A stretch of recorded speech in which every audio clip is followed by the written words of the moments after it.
चलिए, very good evening to all. Nursing expert के YouTube platform पर आप सभी का हार्दिक स्वागत, अभिनंदन। एक बार वॉइस और वीडियो का बताइए, am I audible to all?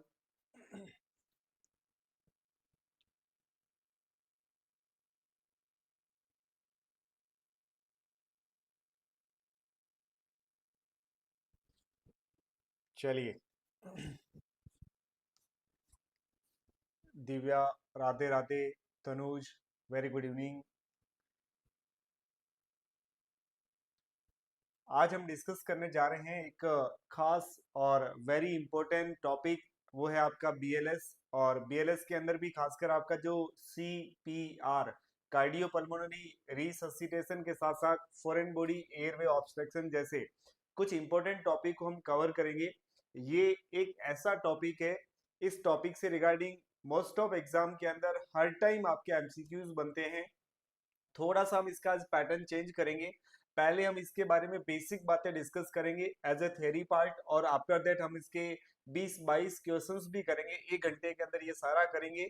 और इतने क्वेश्चंस करने के बाद, इतने एमसीक्यूज इस पर्टिकुलर टॉपिक के करने के बाद, मुझे नहीं लगता कि सीपीआर और बीएलएस के रिगार्डिंग कोई एमसीक्यूज है जो आपका इससे आउट आ सकता है। चलिए, एक बार सभी का फिर से स्वागत, और सीरीज को हम स्टार्ट कर रहे हैं। सुदेश, मेघा, अक्षय कश्यप, ओके। मोनी सागवान, अब ठीक है। हाँ, ऊपर लगा लेंगे माइक। आ रही है वॉइस? ओके, स्टार्ट करते हैं। जैसा कि आप देख पा रहे हो, जो एक्चुअली हमारा टॉपिक है वो आपका बीएलएस। बीएलएस यानी आपका खासकर इसमें आपका सीपीआर आता है। थोड़ा सा बेसिक डिस्कशन करते हैं। एक आपका एसीएलएस होता है, एक आपका बीएलएस होता है। हालांकि इन सब के बारे में आप बेसिक जानते होंगे कि जो आपका ACLS होता है वो आपका एडवांस एडवांस लाइफ सपोर्ट है। ACLS की अगर बात करें तो वो आपका एडवांस कार्डियक लाइफ सपोर्ट बोलते हैं। जबकि जो बेसिक लाइफ सपोर्ट होता है वो आपका BLS। हमारा जो आज का टॉपिक है वो BLS है। एक क्लास हम ACLS के ऊपर भी डिस्कस करेंगे। ओके, तो जो BLS है, बेसिक लाइफ सपोर्ट, और ACLS में अगर मेजर डिफरेंस की बात करें तो ACLS हमेशा जो दिया जाता है वो ट्रेंड पर्संस के द्वारा दिया जाता है।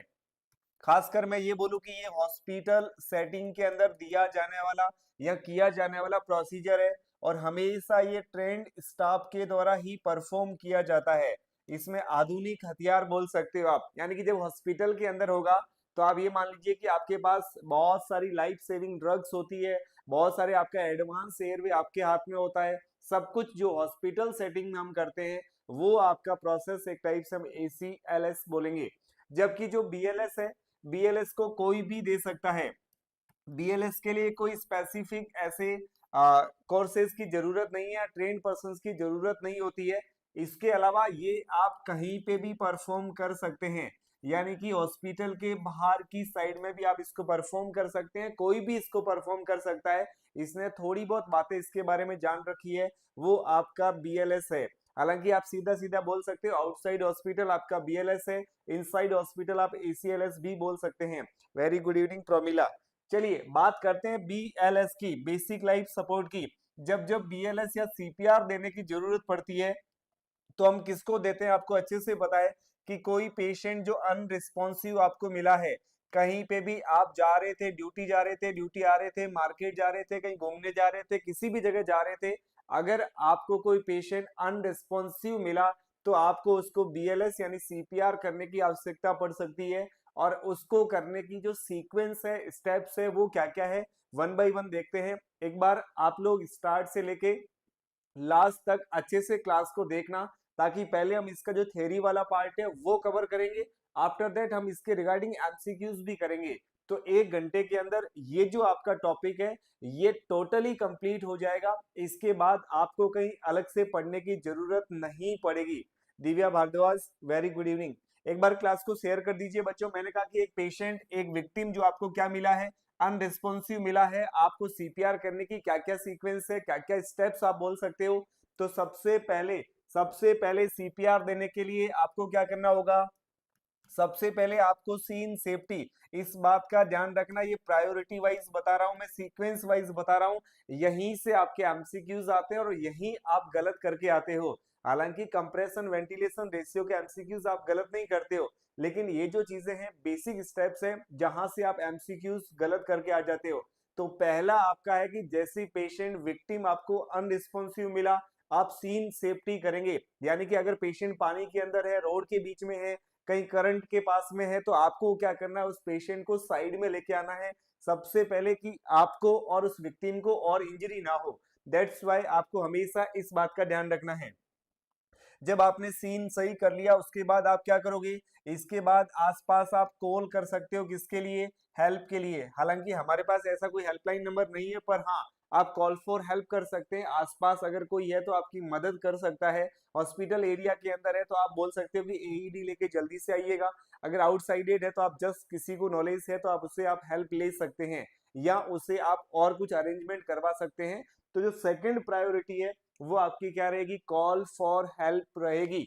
और जब ये दोनों करेंगे इसके बाद में बच्चों क्या करेंगे, इसके बाद में कॉल फॉर हेल्प के बाद, कॉल फॉर हेल्प कर दिया, इसके बाद में हम क्या करेंगे, इसके बाद में मरीज का रिस्पॉन्स चेक करेंगे। अब आता है चेक रिस्पॉन्स, बस ये आपकी सीपीआर की स्टेप्स स्टार्ट हो गई है। लेकिन जो पहले मैंने लिखा सीन सेफ्टी, ये आपका पहला है, दूसरा आपका कॉल फॉर हेल्प है, तीसरा आपका क्या है, रिस्पॉन्स चेक करना है। रिस्पॉन्स चेक करने के लिए आप पेशेंट से चिल्ला के बात कर सकते हैं, पेशेंट को साउट कर सकते हैं, पेशेंट के कंधे पे आप मार सकते हैं, किसी भी तरीके से अलग अलग मेथड यूज करते हैं। 2-3 बार आप उससे पूछ सकते हो, भाई साहब आप ठीक हो कि नहीं हो, आपका नाम क्या है, आंखें खोल रहा है कि नहीं खोल रहा है, वो किसी भी तरीके से आप रिस्पॉन्स को चेक कर सकते हो। ओके, यस बिल्कुल, breath then CPR, very good Mega ji. Okay, so आपने रिस्पॉन्स चेक कर लिया। आप जैसे ही रिस्पॉन्स चेक करोगे यहां से दो बातें बन के आएगी, रिस्पॉन्स चेक करोगे तो दो बातें बन के आएगी, या तो आपका विक्टिम क्या है, विक्टिम आपका रिस्पॉन्सिव है, आंखें खोल रहा है। इफ रिस्पॉन्सिव मतलब रिस्पॉन्स आ गया है, रिस्पॉन्स आ गया है तो आप आगे बढ़ो, अपना टाइम वेस्ट करो, टाइम वेस्ट मत करिए और टाइम पे ड्यूटी पहुंचिए, ये ध्यान रखना है। इफ रेस्पॉन्सिव है तो आपको सीपीआर देने की कोई जरूरत नहीं है, नो सीपीआर, यहीं पे बात खत्म होगी, आगे चल लो। सिंपल है, आप सारा जानते हैं, मैं जल्दी जल्दी इन चीजों को बता रहा हूं। दूसरा, इफ नॉन रिस्पॉन्सिव, बात यहां आगे बढ़ेगी। इफ नॉन रिस्पॉन्सिव, उसने कुछ भी रिस्पॉन्स नहीं किया, रिस्पॉन्स नहीं किया है तो आपको क्या करना पड़ेगा, नीड फॉर सीपीआर। अब आपको सीपीआर देने की जरूरत है, और सीपीआर देने की जो स्टेप्स है, सीक्वेंस है, उसमें आपको क्या फॉलो करना है, सी ए बी, एबीसी फॉलो नहीं करना है, एबीसी फॉलो नहीं करना है। लेकिन एक सिंपल सी बात मैं आपको बता देता हूं कि अगर किसी विक्टिम को आपने सीपीआर किया, सीपीआर करने के बाद वो रिवाइव कर गया, यानी ROSC, response of spontaneous circulations, या रिटर्न ऑफ स्पॉन्टेनियस सर्कुलेशंस हो गया, रिवाइव कर गया है, आफ्टर दैट आपको एबीसी फॉलो करना है। लेकिन ड्यूरिंग सीपीआर पूछा तो आपको हमेशा क्या फॉलो करना है, CAB। सी आपका क्या है, सर्कुलेशन, सी आपका क्या है बच्चों, सर्कुलेशन, सी आपका circulation, A stand for airway, A आपका क्या है, ए आपका एयरवे, और बी आपका क्या है, ब्रीदिंग। बस ये CAB याद रखना। अब आप सबसे पहले मैंने कहा कि रिस्पॉन्स चेक किया, अगर रिस्पॉन्सिव है तो कुछ करने की जरूरत नहीं है, नॉन रिस्पॉन्सिव है सीपीआर की जरूरत पड़ेगी, और जब सीपीआर की जरूरत पड़ेगी तो स्टेप्स क्या है, वो आपकी CAB स्टेप्स है। अब बात करो एक एक इन सब की। सबसे पहले मैंने कहा सर्कुलेशन, सबसे पहले मैंने कहा सर्कुलेशन, कैसे पता लगेगा कि इस पेशेंट के अंदर सर्कुलेशन है या नहीं है, इसका पता करने के लिए उस मरीज की आपको क्या चेक करनी पड़ेगी, पल्स चेक करनी पड़ेगी। पहली स्टेप्स आपकी क्या है, चेक पल्स। बस ये यहां से एक एक क्वेश्चंस आपके यहीं से बन रहे हैं। Okay, definitely cap for circulatory बोलेंगे। पल्स को चेक करने के लिए यहाँ पे जो आपका AHA है, AHA American heart association generally 3 age group divide करता है, इस बात का भी आपको अच्छे से पता है। 3 एज ग्रुप आपने बताए, 3 एज ग्रुप कौन कौन से हैं, एक तो आपका अडल्ट है, यहाँ पे अडल्ट का मतलब क्या है, एडल्ट का मतलब है जिसकी एज 8 साल से ज्यादा हो गई, वो आपकी एडल्ट वाली कैटेगरी में आएगा। दूसरा दूसरा मैंने कहा चाइल्ड, चाइल्ड का मतलब यहाँ पे क्या है, जिसकी एज अभी इसके बीच में है, 1 से 8 साल का है तो किस में जाएगा, चाइल्ड में जाएगा। और अगर 1 से भी छोटा है तो कौन सी एज ग्रुप में जाएगा, वो आपका इन्फेंट में जाएगा। ये 3 एज ग्रुप है और ये 3 ही आपको कंफ्यूज करेंगे। तो आपको पल्स चेक करने के लिए सबसे पहले क्या करना है, एज ग्रुप देखना है, कौन से एज ग्रुप दिया हुआ है, ये सबसे इंपॉर्टेंट रहेगा। अगर एज ग्रुप अच्छे से देख लिया एग्जाम के अंदर, समझ लो आपका 99% एमसीक्यू करेक्ट हो गया।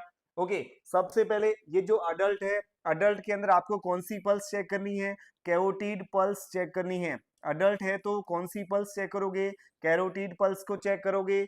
चाइल्ड है तो कौन सी पल्स चेक करोगे आप, चाइल्ड है तो आप पहली प्रायोरिटी देंगे किसको, फीमोरल को देंगे। और फीमोरल नहीं है तो सेकंड प्रायोरिटी आप किसको देंगे, यहाँ पे भी कैरोटीड को देंगे। लेकिन अगर इन्फेंट है, इन्फेंट में आप कैरोटीड को अप्रोच नहीं कर पाओगे, क्योंकि ये जो एरिया है इन्फेंट में उतना एक्सपोज नहीं होता है, तो आप उतना अच्छे से ये पल्स को फील नहीं कर पाओगे। दैट्स वाई इन्फेंट के अंदर आपको हमेशा प्रायोरिटी किसको देनी है, ब्रेकियल पल्स को देनी है। सर ये ऑप्शन में नहीं है तो दूसरी कौन सी देखोगे, फीमोरल देखोगे। सारी बातें यहीं पे क्लियर हो गई। सर्कुलेशंस के लिए आपको सबसे पहली स्टेप्स क्या है, सर्कुलेशंस के अंदर पहली स्टेप से पल्स को चेक करना है। पल्स 3 एज ग्रुप के हिसाब से, अडल्ट है तो हम क्या करेंगे, कैरोटीड को चेक करेंगे। और अगर चाइल्ड है तो फीमोरल और कैरोटीड, ये प्रायोरिटी वाइज लिखी है। इन्फेंट अगर 1 साल से छोटा है तो फर्स्ट आपकी ब्रेकियल, सेकंड आपकी फीमोरल जाएगी ऑप्शन के अंदर। अब बात आती है कि ये जो पल्स आपने चेक की है, सर कितनी देर में चेक करके बता दे, आधे एक पौन घंटे के अंदर बता दे, क्या नहीं चलेगा।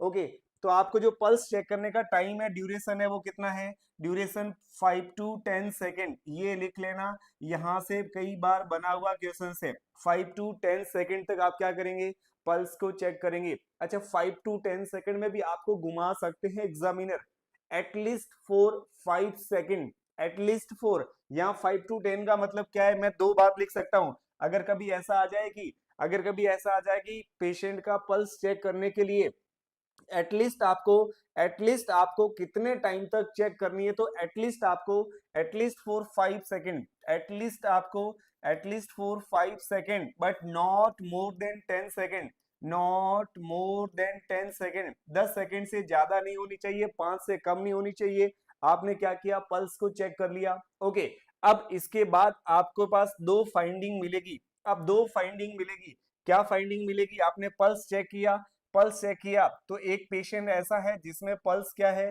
पल्स आ रही है, पल्स प्रेजेंट है, पल्स प्रेजेंट है। एक में पल्स नहीं आ रही है। पल्स अगर नहीं आ रही है तो आप क्या करोगे, पल्स एब्सेंट है तो क्या करोगे, पल्स एब्सेंट है तो क्या करो आप, तो आप सीपीआर करो, कंप्रेशन करो, चेस्ट कंप्रेशन करो। लेकिन अगर पल्स प्रेजेंट है, नो चेस्ट कंप्रेशन। इस बात का ध्यान रख लेना, अगर किसी विक्टिम के अंदर पल्स आ रही है तो आपको चेस्ट कंप्रेशन करने की जरूरत कतई नहीं है। लेकिन आपको क्या करना पड़ेगा, ओनली ओनली क्या करना है, इफेक्टिव ब्रीदिंग, ओनली आपको क्या करना है, ब्रीदिंग देनी है, यहाँ कंप्रेशन करने की जरूरत नहीं है। कई बार सीधा सीधा क्वेश्चंस, हाँ ये ऑल एज ग्रुप के लिए स्मिता, जहाँ चेंजेस होंगे मैं ऑटोमेटिकली बता दूंगा। पल्स चेक करने का जो ड्यूरेशन है वो at least 4-5 second and not more than 10 second for all age group, इस बात का ध्यान रखना है। दूसरा मैंने कहा पल्स प्रेजेंट है, कंप्रेशन करने की जरूरत यहाँ पे नहीं है। पल्स अगर एब्सेंट है तो आपको कंप्रेस करना पड़ेगा। पल्स एब्सेंट है तो आपको कंप्रेस करना पड़ेगा, प्रेजेंट है तो आपको कंप्रेस करने की जरूरत नहीं है, ओनली आप क्या करेंगे, ब्रीदिंग देंगे। आगे बढ़ो, अब आपको क्या करना है, चेस्ट कंप्रेस करना है। चेस्ट कंप्रेस करना है तो चेस्ट कंप्रेशन के लिए भी बहुत सारी बातें हैं, एक एक देखते हैं। मैंने कहा चेस्ट कंप्रेशन के लिए सबसे पहली बात आती मेथड, कौन सा मेथड आप यूज करोगे, चेस्ट कंप्रेशन के लिए आप कौन सा मेथड यूज करोगे। अगर आपके पास अडल्ट है, अगर आपके पास अडल्ट है तो इस मेथड के अंदर आपको क्या करना है, सबसे पहले पोजीशन की बात कर लेते हैं। कौन सी पोजीशन आपकी, हमेशा सुपाइन पोजीशन, या सीधा सीधा मैं बोल दूं फ्लैट एंड फर्म सरफेस होनी चाहिए। सबसे पहले विक्टिम को कैसी पोजीशन में लेटाना है, कैसी सरफेस पे लेटाना है, तो एकदम सीधा फ्लैट, और आपकी सरफेस कैसी होनी चाहिए, फर्म होनी चाहिए, फ्लैट एंड फर्म सरफेस। दूसरा, दूसरा इसके अलावा अगर अडल्ट है तो आप क्या यूज करोगे, हील ऑफ पाम यूज करोगे, हील ऑफ पाम यूज करोगे with finger interlacing, with finger interlacing, finger को इंटरलेस करके आप क्या करोगे, heel of palm method use करोगे। जनरली हम क्या करेंगे, टू हैंड मेथड यूज करेंगे, अरे दोनों हाथों की हील यूज करेंगे, ये जो है आपकी दोनों हाथों की हील को यूज करेंगे, फिंगर को इंटरलेस करना, इंटरलॉकिंग करेंगे हम सिंपली इसको। दूसरा एक बात आपको और पता होनी चाहिए, ये जो फिंगर है ये विक्टिम के छाती पे टच नहीं होनी चाहिए, ये आपकी ऊपर उठी हुई होनी चाहिए ताकि आपका डायरेक्टली हील का प्रेशर अच्छे से लग सके। इसके अलावा एक बात और समझ लेना आप, हमेशा जो विक्टिम है, विक्टिम के ऊपर जो रेस्क्यूअर है, उस रेस्क्यूअर का जो एल्बो है वो क्या होना चाहिए, स्ट्रेट होना चाहिए। हमेशा जो शोल्डर है किसका, रेस्क्यूअर का, वो विक्टिम के बिल्कुल वर्टिकल होना चाहिए।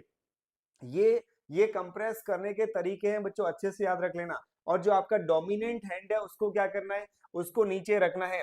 फर्स्ट आपका क्या रखना है, डोमिनेंट, उसके बाद में आप क्या रखोगे, नॉन डोमिनेंट, यानी कि जब आप एक दूसरे हाथ के ऊपर रखोगे तो नीचे डोमिनेंट, ताकि अच्छे से आप प्रेशर लगा सको, और दूसरा उसके ऊपर क्या रखेंगे, नॉन डोमिनेंट रखेंगे। अब ये अडल्ट के अंदर हो गया, कौन सा मेथड यूज करोगे, दो हैंड का मेथड यूज करोगे। एक बात और, एक बात और, अगर आपका विक्टिम कौन है, चाइल्ड, अगर आपका विक्टिम कौन है, चाइल्ड है, तो आप क्या कर सकते हो, वन हैंड और टू हैंड मेथड यूज कर सकते हो। अगर चाइल्ड है तो आप एक हाथ का हील भी यूज कर सकते हो और दोनों की भी यूज कर सकते हो। सो वन हैंड मेथड और टू हैंड मेथड किसके अंदर यूज करेंगे, चाइल्ड के अंदर यूज करेंगे। सर इन्फेंट में क्या करेंगे, इन्फेंट में सुन लो, इन्फेंट के अंदर या तो दो फिंगर यूज कर लो, टू फिंगर मेथड बोलते हैं, टू फिंगर मेथड बोलते हैं। अगर टू फिंगर मेथड यूज नहीं कर रहे हो तो टू थंब मेथड यूज कर लो, दो अंगूठे या दो फिंगर मेथड यूज कर लो। सर कौन सा कब यूज करना है, तो इसके बारे में भी एमसीक्यूज बन सकता है। टू फिंगर मेथड तब यूज करोगे जब आपके पास बचाने वाला रेस्क्यूअर कितना है बच्चों, एक है। और अगर रेस्क्यूअर दो है तो आप क्या करोगे, दो रेस्क्यूअर है तो आप क्या करोगे, टू थंब मेथड यूज कर सकते हो। अच्छे से लिख लेना, अलग से पॉइंट है, अलग से पॉइंट है। ओके सारा बता दूंगा स्मिता। फर्स्ट मैंने क्या बोला, दो फिंगर मेथड कब यूज करोगे, जब रेस्क्यूअर कितना है, सिंगल, और जब दो थंब मेथड यूज करेंगे, रेस्क्यूअर कितने हैं, दो है, तब यूज करेंगे। आओ नेक्स्ट, आओ आगे बढ़ो। इसके बाद क्या बच गया, अब मेथड हो गया। मेथड के बाद में आपको क्या करना, प्लेसमेंट क्या है, लैंडमार्क क्या है, आप हैंड का प्लेसमेंट कहां पे करोगे। तो जो प्लेसमेंट है, लैंडमार्क है, वो देखिए, प्लेसमेंट और लैंडमार्क है वो कहां पे प्लेस करेंगे, तो सबसे पहले अडल्ट के अंदर, अडल्ट में कहां प्लेस करेंगे, तो अडल्ट के अंदर और चाइल्ड के अंदर कहां प्लेस करेंगे, ये जनरली हम प्लेस करेंगे लोअर हाफ ऑफ, कहां पे प्लेस करेंगे, तो lower half of breast bone, यानी कि जो आपकी स्टर्नम है, ब्रेस्ट बोन, छाती वाली बोन कौन सी, स्टर्नम, उसके लोअर हाफ पे प्लेस करेंगे। या तो उसका लोअर हाफ बोल दो, या फिर आप इसको ऐसे भी बोल सकते हो, मिड मिड और सेंटर ऑफ चेस्ट बोल सकते हो, मिड और सेंटर ऑफ चेस्ट भी बोल सकते हो, मिड और सेंटर ऑफ चेस्ट बोल सकते हो। लेकिन जो दोनों निप्पल है, दोनों निप्पल के जस्ट बीच में, जस्ट बिटवीन निप्पल लाइन, इस बात का भी ध्यान रखना है। कहाँ पे प्लेस करेंगे, अडल्ट है, चाइल्ड है, तो simply lower half of sternum, इसको आप ऐसे भी बोल सकते हो, सेंटर, सेंटर बोल सकते हो, या मिड ऑफ चेस्ट के नाम से बोल सकते हो, और जस्ट बिटवीन निप्पल लाइन, ये लैंडमार्क है, ये प्लेसमेंट है किसका, आपके हैंड का। अब अगर अगर ऑप्शन के अंदर अगर किसका पूछा है, इन्फेंट का पूछा है, तो इन्फेंट में सब कुछ सेम रहेगा, एक ही चीज बचेगी, क्या, इन्फेंट के अंदर क्या चेंज हो जाएगा, इन्फेंट के अंदर just below nipple line, just below nipple line, हल्का सा निप्पल लाइन से क्या रखना है, प्लेसमेंट नीचे रखना है। जस्ट बिटवीन है तो अडल्ट चाइल्ड है, जस्ट बिलो है तो वो क्या है, आपका इन्फेंट है। ये आपका प्लेसमेंट हो गया, मेथड हो गया। अब बात आती है कि कितनी रेट से आप कंप्रेस करोगे। रेट ऑफ कंप्रेशन क्या है, रेट ऑफ कंप्रेशन अगर पूछा जाए तो रेट कितनी है, रेट सब में सेम है। Rate of compression, rate of compression कितनी है, सबके अंदर 100 से 120, 100 से 120 कंप्रेशन पर मिनट, ये फॉर ऑल एज ग्रुप, चाहे आपसे अडल्ट पूछा जाए, चाइल्ड पूछा जाए, इन्फेंट पूछा जाए, सारे के सारे एज ग्रुप के अंदर जो आपकी रेट ऑफ कंप्रेशन चाहिएगी वो कितना है, 100 to 120 कंप्रेशन पर मिनट। अब बात आती है सर कितना कंप्रेस करना है, what about depth, depth of compression क्या है, डेप्थ ऑफ कंप्रेशन किसमें कितना कंप्रेस करेंगे, लिखिएगा depth of compression, depth of compression, depth of compression. यहाँ डेप्थ ऑफ कंप्रेशन की अगर बात करेंगे तो वापस से देखो, अडल्ट की बात कर लूं, डेप्थ ऑफ कंप्रेशन अडल्ट में कितना कंप्रेस करेंगे, अडल्ट के अंदर कितना कंप्रेस करना है, एडल्ट के अंदर एटलीस्ट आपका एटलीस्ट कितना 2 इंच आपको कंप्रेस करना है, यानी कि कम से कम अंदर के हार्ट को कंप्रेस करने के लिए आपको 5 सेंटीमीटर आपको कंप्रेस करना होगा। ओके मेगा जी, सबके अंदर 100 to 120 बीट पर मिनट जाएगा, 100 to 120 कंप्रेशन पर मिनट जाएगा, इसमें आपको चेंज करने की कतई जरूरत नहीं है। ये आपका तीनों एज ग्रुप के लिए रेट ऑफ कंप्रेशन सेम जाएगा। ओके सो अडल्ट के अंदर एटलीस्ट कितना कंप्रेस करोगे आप, 2 इंच तक कंप्रेस करोगे, यानी 5 सेंटीमीटर तक कंप्रेस करोगे। अच्छा, नॉट मोर देन, एक बात और लिख लो, नॉट मोर देन, एटलीस्ट अलग है, नॉट मोर देन अलग है। सो नॉट मोर देन कितना, 2.4 इंच से ज्यादा नहीं होना चाहिए।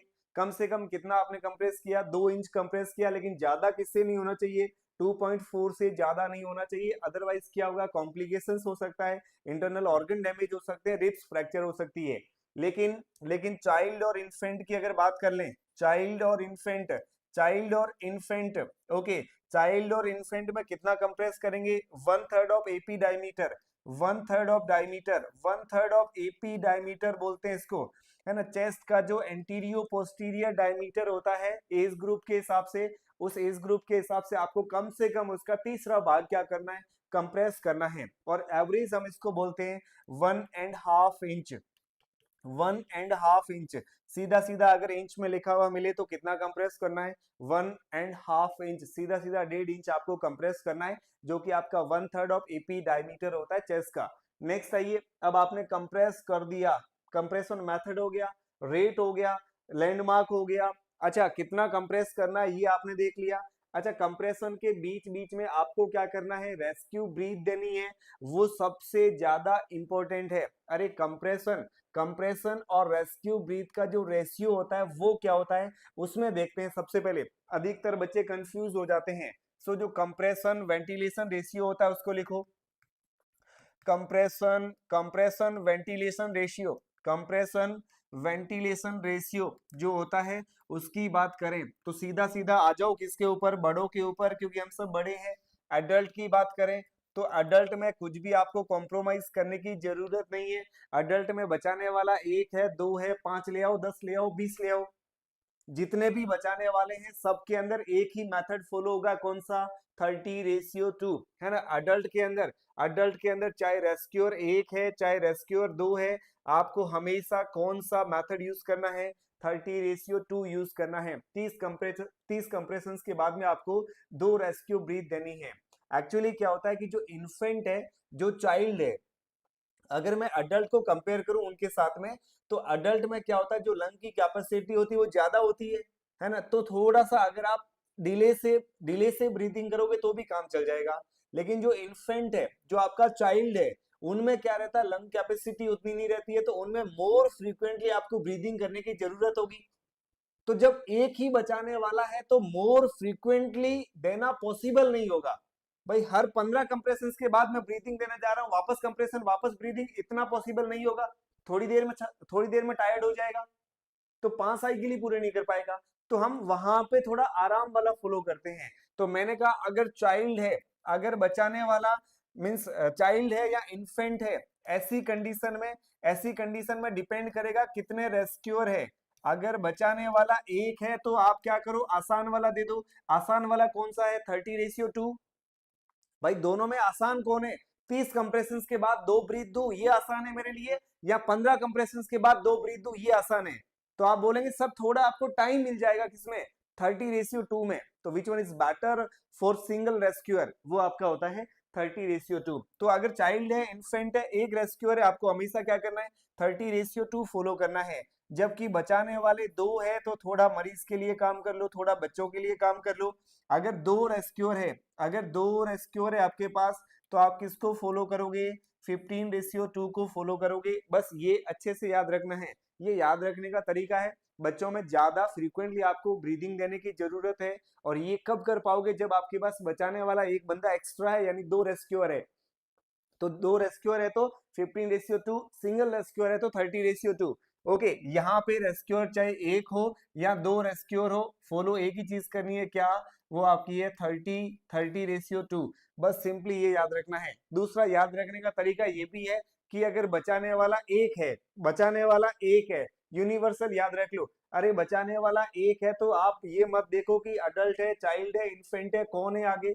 आप तो सिर्फ 30:2 की तरफ बढ़िएगा आगे। फिर मैंने कहा अडल्ट में तो तुम कितने भी ले आओ, फिर भी मुझे 30:2 ही चाहिए। अब मुझे चेंज कहाँ पे करना है, इन्फेंट और चाइल्ड में चेंज करना है। जब बचाने वाले एक्स्ट्रा हो जाए तो थोड़ा टफ वाला यूज कर लो। टफ वाला कौन है यहाँ पे, 15:2 है। लेकिन एक दो क्वेश्चंस आपके और आते हैं। अगर ऐसा पूछा हुआ है कि नियोनेट है, न्यूबॉर्न है, नियोनेट है, न्यूबॉर्न है, अगर स्पेसिफाई किया हुआ है ये वाला शब्द, तो इनके अंदर जो फॉलो करते हैं वो 3:1। कुछ गाइड के अंदर आपका ये वाला एमसीक्यूज भी मिलेगा, ये वाला क्वेश्चंस भी मिलेगा। अगर नियोनेट है, न्यूबॉर्न है, ये ऑप्शन दिया हुआ है, कितना फॉलो करेंगे, 3:1 फॉलो करेंगे। अब आपने कंप्रेशन कर लिया, वेंटिलेशन दे दिया, मतलब ओवरऑल आप सर्कुलेशन के लिए सब कुछ कर रहे हो। सिर्फ सर्कुलेशन देने से काम नहीं चलेगा। हालांकि अगर आप अनट्रेंड है, आपको कुछ नहीं आता है, तो सर्कुलेशन दे दो। लेकिन आप थोड़े बहुत ट्रेंड है, आपने सीखा है, आपको आता है सीपीआर करना, तो आपको सर्कुलेशन के साथ साथ एयरवे की तरफ भी जाना पड़ेगा। तो कुछ चीजें, ये पूरा सर्कुलेशन हो गया। अब आओ नेक्स्ट, नेक्स्ट आओ, ये यहाँ पे मैंने प्लेसमेंट को दिखाया है कि हम प्लेसमेंट कहाँ पे करेंगे। ये जनरली क्या है, ये जनरली टू हैंड मेथड है। टू हैंड मेथड है, इसके अंदर डोमिनेंट हैंड आपका नीचे है और नॉन डोमिनेंट आपका ऊपर की साइड में है। जो आपके टिप ऑफ फिंगर है हल्के से चेस्ट से आपके ऊपर रखे हुए हैं। Lower half of sternum, lower half of sternum, centre of chest, mid of chest, just between nipple line. ये अडल्ट के लिए है, चाइल्ड के लिए है। इन्फेंट है तो जस्ट बिलो निप्पल लाइन, इस चीज को फॉलो करना है। अब आपको पता लग गया है कि पेशेंट का सर्कुलेशन ठीक ठाक आपने कर लिया है। किसकी तरफ बढ़ना है आपको, एयरवे की तरफ। मैंने कहा क्या फॉलो करना है, कैप फॉलो करना है। मैंने कैप के अंदर सी को पूरा अच्छे से बता दिया, ए टू जेड जितने पॉइंट्स आते हैं मैंने सारे एक्सप्लेन किए हैं। दूसरा आपका ए, ए आपका यहाँ पे क्या है, ए आपका एयरवे है। एयरवे को देखना है। एयरवे को ओपन करने के दो मेथड है। पहला जो मेथड है वो है head tilt chin lift method. एक हाथ को पेशेंट के इस फोरहेड पे रखेंगे, दो अंगुलियां, दो फिंगर कहाँ रखेंगे, चिन के यहाँ पे रखेंगे, हेड को दबाएंगे, चिन को लिफ्ट करेंगे, तो ये जो एयरवे है वो क्या हो जाएगा, ओपन हो जाएगा। इसको हम क्या बोलेंगे, इसको हम क्या बोलेंगे। क्या हुआ अलीसा बट कौन सा उल्टा हो गया,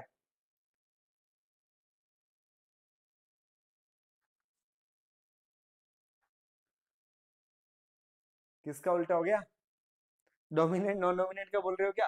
तुम्हें क्या पता इसका कौन सा डोमिनेंट है कौन सा नॉन डोमिनेंट है। तुम जानते हो क्या इस रेड ड्रेस वाले को, आ जाओ। हाँ सर, ये हमारे उनमें से एक है।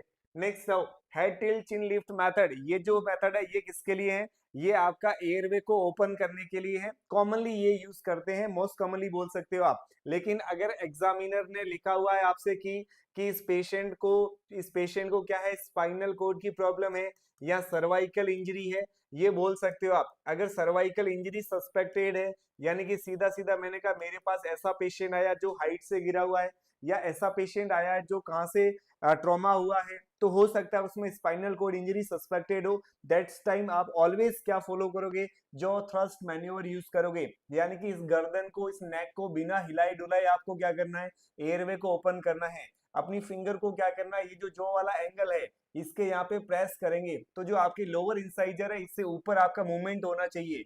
जब ऐसा मूवमेंट होगा तो टंग एयरवे से क्या हो जाएगी, साइड में हो जाएगी, और आपके एयरवे क्या हो जाएगा, ओपन हो जाएगा। तो ये दो मेथड है। जो थ्रस्ट मैन्योर आपके सामने इमेज है, कब यूज करेंगे, जब सस्पेक्टेड स्पाइनल कोड की इंजरीज का है, कुछ भी नहीं है, उसने कहा सीधा पेशेंट है तो ये वाला मेथड यूज कर लो, head tilt chin lift method. Okay, एक चीज और होती है, अब आपको जब ब्रीदिंग देनी है, जब ब्रीदिंग देनी है, एयरवे को आपने ओपन कर लिया, अब आपको क्या करना है, ब्रीदिंग देनी है।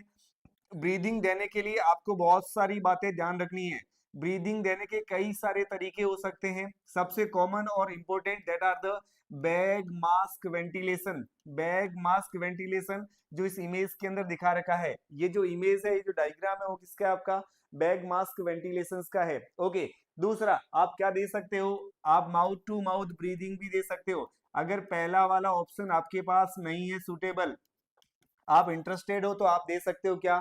Mouth to mouth breathing. एक क्वेश्चन आपका सिंपली यहाँ पे आता है कि एक रेस्क्यूअर है जो पेशेंट को, विक्टिम को माउथ टू माउथ ब्रीदिंग दे रहा है। उस टाइम पे वो जो विक्टिम इनहेल करेगा ऑक्सीजन, जो इनहेल करेगा उसमें ऑक्सीजन कितना परसेंट होगा? उसमें 16% होगा। अरे यहाँ से जो बाहर निकलेगी वही तो इसको जाएगी। तो बाहर कितनी निकाल रहा है ये? जो जो आपकी एक्सेल्ड एयर होती है उसमें ऑक्सीजन कितनी होती है भैया? 16% होती है। तो वो जो एक्सेल करेगा इसी को तो ये इनहेल करेगा। ये सिंपल सा कॉन्सेप्ट हो गया। ओके। नेक्स्ट आओ, नेक्स्ट हम क्या कर सकते हैं? Mouth to stoma. कई बार पेशेंट को आपने स्टोमा बना रखा है, तो आप क्या दे सकते हो? माउथ टू स्टोमा ब्रीदिंग भी करवा सकते हो। ट्रेकियोस्टोमी के लिए खोल रखा है या और कोई स्टोमा एयरवे में बना रखा है, तो आप माउथ टू स्टोमा भी दे सकते हैं। सिंपली यहाँ पे देखो, ये माउथ टू माउथ ब्रीदिंग है, ये माउथ टू माउथ ब्रीदिंग है। इसमें कॉन्सेप्ट क्या है? इसमें कॉन्सेप्ट बच्चों ये है कि सबसे पहले आपको क्या करना है? लिप्स को अच्छे से सील करना है ताकि जो आपकी एयर है वो एयर आउट ना हो जाए। दूसरा, जो विक्टिम है उसका जो नोज है, नोज को क्या करना है? आपको पिंच करके रखना है, नहीं तो क्या होगा? आप यहाँ से क्या करवा रहे हो? ब्रीदिंग करवा रहे हो, यहाँ से बाहर निकाल रहे हो, इधर की इधर ही रह रही है, ये रेस्पिरेशन, ये ब्रीदिंग इधर नहीं जा रही है। तीसरी तीसरी बात है कि जो विक्टिम है, विक्टिम की जो आंखें हैं वो, सॉरी, जो रेस्क्यूअर है, रेस्क्यूअर की आंखों, रेस्क्यूअर की जो आंखें हैं वो कहाँ पे होनी चाहिए? नजर कहाँ पे होनी चाहिए? वो हमेशा विक्टिम के चेस्ट पे होनी चाहिए। क्यों होनी चाहिए? क्योंकि आप जो ब्रीदिंग दे रहे हो उसको देखना भी है। अरे मैं सामने वाले को ब्रीदिंग दे रहा हूं तो मुझे देखना भी है कि ये ब्रीदिंग मेरी इफेक्टिव है या नहीं है। तो इफेक्टिवनेस को देखने के लिए विक्टिम के छाती का मूवमेंट देखना है। चेस्ट राइज हो रही है कि नहीं हो रही है? चेस्ट अपवर्ड मूवमेंट हो रहा है कि नहीं हो रहा है? मेरे ब्रीथ करने से अगर चेस्ट, यानी कि विक्टिम की चेस्ट राइज हो रही है, इसका मतलब सिंपली क्या हो रहा है? इसका मतलब सिंपली क्या होगा कि हाँ, यस, ये इफेक्टिव ब्रीदिंग हो रही है। अब आपको क्या करना है? आपको इस ब्रीदिंग के लिए क्या क्या करना है? आपको हर 5 to 6 सेकंड में, 5 से 6 सेकंड में एक ब्रीथ देनी है। एवरी 5 to 6 सेकंड में आपको क्या करनी है? एक ब्रीथ देनी है। अच्छा, इसके बाद मैंने कहा 1 मिनट में कितनी हो जाएगी? 10 to 12 ब्रीथ पर मिनट हो जाएगी। कितनी ब्रीदिंग देंगे? तो 10 से 12 ब्रीथ देंगे। डेफिनेटली अगर चाइल्ड है, अगर इन्फेंट है, तो उसके अंदर 12 to 20 ब्रीथ देनी पड़ेगी। मैंने कहा था ना, मोर फ्रीक्वेंटली देनी है। ये किसके लिए है? ये चाइल्ड के लिए है, इन्फेंट के लिए है। कितनी? आपकी 12 to 20 ब्रीथ पर मिनट, ये आपको देनी है। कितने टाइम के लिए एक ब्रीथ देनी है? Each breath for 1 second. इस बात का भी ध्यान रखना है। रिपीट कितने टाइम में करनी है? रिपीट इस टाइम से करनी है। लेकिन जब आप ब्रीदिंग दोगे सामने वाले को, तो कितने लंबे टाइम तक देनी है? तो एक ब्रीदिंग देने का जो टाइम है वो 1 सेकेंड तक देना है। साथ में आपको चेस्ट राइज मूवमेंट भी देखना है कि मूवमेंट हो रहा है या नहीं हो रहा है। ये सारी बातें आपको ध्यान रखनी है। चलिए नेक्स्ट आइए। ये आपका एक इमेज है जो मैंने एईडी का रखा है। ये आपका एईडी है, ऑटोमेटेड एक्सटर्नल डिफैब। हालांकि अगर आप हॉस्पिटल सेटिंग में कर रहे हो, अगर आपके पास है, तो हम जनरली ये यूज कर सकते हैं, क्योंकि ये आपकी जो सोकेबल रिदम होती है उसको एनालाइज करता है। और अगर ये फैसिलिटीज आपके पास है, तो हम विक्टिम को इजीली क्या करवा सकते हैं? रिवाइव करवा सकते हैं। तो ये जनरली क्या करते हैं? अगर आपको पता लग रहा है कि एक पेशेंट अनरिस्पॉन्सिव है, एक पेशेंट अनरिस्पॉन्सिव है, एक पेशेंट अनरिस्पॉन्सिव है, और आपके पास क्या है? एईडी है। ऐसी कंडीशन में आपको तुरंत क्या करना है? उसको एईडी अटैच करना है। एईडी में जनरली क्या होते हैं? पैड लगे हुए होते हैं, 2 पैड होते हैं। अगर एडल्ट है, ध्यान से सुन लो, अगर विक्टिम अडल्ट है, तो आपको क्या करना है? लेफ्ट राइट पैड यूज करना है। लेफ्ट राइट, एईडी पैड में लेफ्ट राइट पैड यूज करना है। पहले किसको लगाओगे? पहले आप राइट पैड को लगाओगे, फिर किसको लगाओगे? लेफ्ट पैड को लगाओगे। सर राइट कहाँ लगाएंगे? तो बिल्कुल जो कॉलर बोन है, ये जो क्लेविकल है, जो ब्यूटी बोन है, उसके थोड़ा सा नीचे लगाएंगे। लेकिन जो लेफ्ट साइड वाला है, ये आर्म पिट के कुछ इंचेस हम क्या करेंगे? नीचे लगाएंगे। लेफ्ट राइट की कहानी है। चाइल्ड है, इन्फेंट है, उनका सरफेस एरिया उतना नहीं है, तो आप क्या करोगे? तो आप क्या करोगे, फ्रंट बैक यूज करोगे। अरे इन्फेंट है तो उसमें लेफ्ट राइट कहाँ यूज करोगे, पॉसिबल नहीं है। तो आप उसमें क्या करोगे, फ्रंट और बैक, एक हर्ट के आगे लगाओगे, एक हर्ट के पीछे लगाओगे। फ्रंट बैक फॉर इन्फेंट और चाइल्ड, और लेफ्ट राइट आप हमेशा यूज करोगे किसके अंदर, एडल्ट के अंदर। ये जैसे जैसे गाइड करेगा, जनरली इसको अप्लाई करने के बाद या अप्लाई करने के लिए आपको क्या करना है, क्लॉथ्स को हटाना है, स्किन को ड्राई करना है, हेयर्स को रिमूव करना है। और आपको ये बात पता होनी चाहिए कि ये वेट ना हो कहीं से भी, है ना, बॉडी कहीं पे गीली सरफेस पे नहीं हो, अदरवाइज आपको क्या हो सकता है, शॉक लग सकता है। ये बात आपको बहुत बेसिक है, अच्छे से ध्यान रख लेना। चलो, तो मोटा मोटा ये था हमारा इस थ्योरी पार्ट्स के अंदर। कुछ एमसीक्यूज इसी पार्ट्स को लेके हम कवर ऑन करेंगे। आशा करता हूँ कि ये जो 15-20 एमसीक्यूज है, ये जितने भी है आप इसमें 100% स्कोर करेंगे, ज्यादा आपका टाइम नहीं लगेगा। अगले 15-20 मिनट के अंदर हम ये सारे एमसीक्यूज को सॉल्व करेंगे। पहला एमसीक्यू आपके सामने है आज की क्लास का, वो है कि when performing CPR on an infant, आप किसके लिए सीपीआर परफॉर्म कर रहे हो, इन्फेंट। मैंने कहा इन्फेंट का मतलब एज ग्रुप कितना है, एज ग्रुप आपका लेस देन 1 ईयर है। एज ग्रुप कितना है, तो आपका लेस देन 1 ईयर है। ओके, नेक्स्ट आओ, where should you place your hand for chest compression. सबसे पहले आपको पता होना चाहिए, है ना, सबसे पहले आपको ये पता होना चाहिए कि इन्फेंट के अंदर अगर एक रेस्क्यूअर है तो 2 फिंगर कंप्रेशन मेथड यूज करोगे, और अगर 2 रेस्क्यूअर है तो 2 थंब मेथड यूज करोगे। नेक्स्ट बात आपको क्या बताया था कि इन्फेंट के अंदर आपको क्या करना है, just below nipple line, just below nipple line आपको क्या करना है, कंप्रेस करना है। ओवर द निपल लाइन बिल्कुल भी नहीं, है ना। ये हम बोल सकते हैं कि ये वाला मेथड किस में यूज करेंगे, चाइल्ड में यूज करेंगे। वन हैंड वाला मेथड चाइल्ड के अंदर यूज करते हैं, और ओवर द निपल लाइन भी बोल सकते हैं। Using both hand on the upper chest, हाँ बोथ हैंड आप अडल्ट में यूज कर सकते हो, लेकिन अपर चेस्ट नहीं, है ना, सेंटर ऑफ चेस्ट बोलेंगे हम, तो ये उसमें भी सही नहीं है। ओवर द एब्डोमेन, क्यों भैया, खाया हुआ बाहर निकालना है क्या, बिल्कुल भी नहीं। सो व्हाट अबाउट राइट आंसर, यहाँ पे ए इसका क्या है, राइट आंसर है। On the lower half of the sternum using 2 finger method use करेंगे। हालांकि इसमें एक लाइन और ऐड कर देना, just below nipple line, just below nipple line. Very good, आप सारे लोग सही आंसर कर रहे हैं। आप अपना खुद का एनालिसिस करना, खुद का एनालिसिस करना कि जितने क्वेश्चंस पूछे हैं, जितने एमसीक्यूज पूछे हैं 15 से 20 मिनट में, आपने कितने करेक्ट किए हैं, स्कोर कर लेना। इसके बाद आपको पता लग जाएगा कि इसके रिगार्डिंग आने वाले एमसीक्यूज आपके गलत नहीं होंगे। चलो, चीजें वही है जो मैंने अभी एक्सप्लेन की थी। For infant CPR, infant CPR, CPR किसमें कर रहे हो आप, इन्फेंट में कर रहे हो। What is the correct compression to ventilation ratio for one rescuer. देखो ना, मैंने कहा था ना, मैंने कहा बचाने वाला एक ही होता है। अगर बचाने वाला एक ही है तो मत देखो आगे कौन है, बचाने वाला एक है तो मत देखो आगे अडल्ट है, चाइल्ड है, इन्फेंट है, कौन है, ऐसा मत देखिए। आप एक चीज फॉलो करिए, वो क्या है, 30:2, 30:2, क्योंकि इजी वाला यूज करना है, थोड़ा लंबा भी चलाना है आपको। सो आपको यहाँ रेस्क्यूअर कितना है, अगर रेस्क्यूअर एक है 30:2, डेफिनेटली अगर रेस्क्यूअर 2 होता, यहाँ पे आंसर क्या हो जाता, 15:2 हो जाता। ये किसके लिए है बच्चों, ये इन्फेंट, ये चाइल्ड, और आपके रेस्क्यूअर कितने हैं, 2 है। दैट टाइम ये आंसर जाएगा। सारे बच्चे मेरे सही आंसर पुट करेंगे। ये किस में यूज करेंगे, ये आपका यूज करेंगे न्यूबॉर्न के अंदर, नियोनेट के अंदर यूज करेंगे। ये ओल्ड गाइडलाइन है, 30:2 आपका यूज करेंगे। So what about right answer, B आपका राइट आंसर है, बी आपका राइट आंसर है। बी बी बी बी, सारे बच्चे बी पुट कर रहे हैं। चलो आओ बच्चों, थोड़ा और स्टैंडर्ड बढ़ाएंगे आगे, थोड़ा और स्टैंडर्ड बढ़ाएंगे एमसीक्यूज का। क्या लिखा है, what should you do if the AED advice, एक विक्टिम को क्या एडवाइस किया है, एईडी एडवाइस किया है। ओके, किसके लिए, शॉक देने के लिए।